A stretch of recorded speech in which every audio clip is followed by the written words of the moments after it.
Subscribe कीजिए एस्ट्रोमित्रम channel को और बेल आइकन को दबाइए लेटेस्ट ज्ञानवर्धक वीडियो सबसे पहले प्राप्त करने के लिए।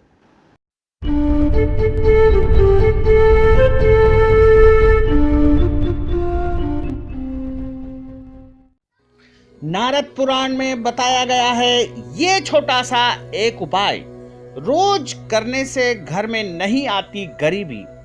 मित्रों, सादर जय श्री कृष्ण। हमारे YouTube चैनल एस्ट्रोमित्रम में आप सभी का बहुत बहुत स्वागत है। मित्रों, नारद पुराण में एक छोटा सा अचूक उपाय बताया गया है जिसको करने से हमारे घर में गरीबी नहीं आती है, अर्थात हमारे घर में माता महालक्ष्मी और नारायण की कृपा बनी रहती है, क्योंकि जहां पर नारायण की कृपा होती है वहां लक्ष्मी जी स्वतः आकर के निवास करने लगती है। तो नारद पुराण में एक छोटा सा अचूक उपाय बताया गया है। ये अचूक उपाय घर में सकारात्मक भावों की उत्पत्ति करता है और यह अचूक उपाय इस प्रकार है। शास्त्रों में कहा गया है कि अकाल मृत्यु हरणम सर्व व्याधि विनाशनम विष्णु पादोदकम पीत्वा पुनर्जन्म न विद्यते। हमारे धर्म ग्रंथों में लिखा है कि अकाल मृत्यु को हरण करने वाला, सब प्रकार की व्याधियों का विनाश करता है विष्णु का पादोदक, अर्थात विष्णु का चरण का जल जो कोई भी पी लेता है उसको जीवन में किसी भी प्रकार के कष्ट नहीं उठाने पड़ते हैं और उस व्यक्ति का पुनर्जन्म नहीं होता है। तो चरणामृत का यह उपाय है। चरणामृत का अर्थ होता है भगवान के चरणों का अमृत। भगवान के चरण धोकर के जो जल एकत्रित किया जाता है उसे चरणामृत कहते हैं। देखिए, यहाँ पर अलग बातें हैं। पंचामृत अलग होता है और चरणामृत अलग होता है। पंचामृत होता है दूध दही आदि से जो बनता है उसे पंचामृत कहते हैं। पंचामृत में 5 चीजें होती है। उसमें होती है दूध, दही, शक्कर, शहद और घी। इन 5 चीजों से पंचामृत बनता है और पंचामृत का उपयोग समय समय पर त्योहारों पर किया जाता है। जैसे हम भगवान सत्यनारायण का कथा पूजन करते हैं उस समय पंचामृत का उपयोग किया जाता है, लेकिन प्रतिदिन घर में चरणामृत का उपयोग करना चाहिए।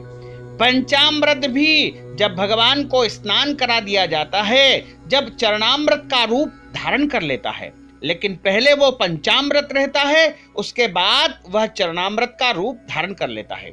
लेकिन प्रत्येक दिन घर में हम जल का जो चरणामृत तैयार करते हैं उसका उपयोग जरूर करना चाहिए। यदि संभव हो तो आप पंचामृत के रूप में भी चरणामृत का उपयोग कर सकते हैं, लेकिन चरणामृत जो जल से निर्मित होता है उसका आप प्रतिदिन इस प्रकार से उपयोग करें। भगवान विष्णु को जो स्नान कराया हुआ जल आपके घर में एकत्रित होता है, यदि नहीं भी होता है तो थोड़ा सा भगवान विष्णु के चरणों को धो करके एक तांबे के पात्र में उस जल को रख लीजिएगा और उस जल में तुलसी पत्र डाल दीजिएगा और भगवान विष्णु के चरणों का जल, अर्थात भगवान का स्नान कराया हुआ जो जल है उसको तुलसी पत्र डालने के बाद वह चरणामृत का रूप धारण कर लेता है। चरणामृत जब हम ग्रहण करते हैं प्रत्येक दिन तो हमारे घर में किसी भी प्रकार का कोई उपद्रव नहीं होता है और हमारे घर में गरीबी नहीं रहती है, हमारे घर में दरिद्रता नहीं रहती है, क्योंकि साक्षात नारायण का जल जिस घर में रहता हो वहां पर गरीबी और दरिद्रता नहीं रहेगी, क्योंकि जहां पर नारायण होंगे वहां लक्ष्मी होगी। तो क्योंकि लक्ष्मी नारायण का साथ हमेशा रहता है।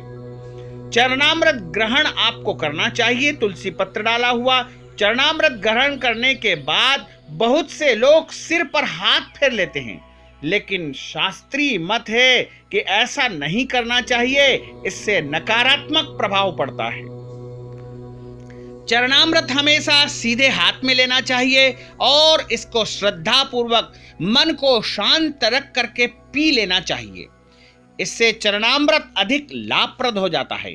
भगवान विष्णु के चमत्कारों पर आधारित ग्रंथ नारद पुराण में बताया गया है कि चरणामृत को जो कोई व्यक्ति प्रतिदिन ग्रहण करता है अर्थात पीता है, वह सभी प्रकार के सुखों को प्राप्त करता है। 10 प्रकार की लक्ष्मी उसके घर में आकर के निवास करती है और सभी प्रकार का सुख, सभी प्रकार की संपत्ति, अष्ट सिद्धि, नवनिधि उनके घर में निवास करती है। तो बस आपको करना मात्र ये है कि एक जल का पात्र लीजिएगा, तांबे का पात्र, और उस जल के पात्र के माध्यम से भगवान विष्णु या बालकृष्ण या गोपाल जी के चरण धो लीजिए या उनको स्नान करा लीजिए, और वह स्नान कराया हुआ जल पुनः तांबे के पात्र में रखिए, उसमें तुलसी पत्र डाल दीजिए और उसको आप पी लीजिए।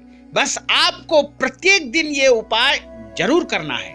मित्रों, हमें आशा ही नहीं, पूर्ण विश्वास है कि यदि ये उपाय आप रोजाना करते हैं, अर्थात आपको प्रत्येक दिन ये उपाय करना है और लगातार यदि आपने 40 दिन तक इस उपाय को कर लिया, तो समझ लीजिए कि माता महालक्ष्मी और भगवान नारायण की कृपा होगी और साक्षात नारायण आपके घर में निवास करने लगेंगे।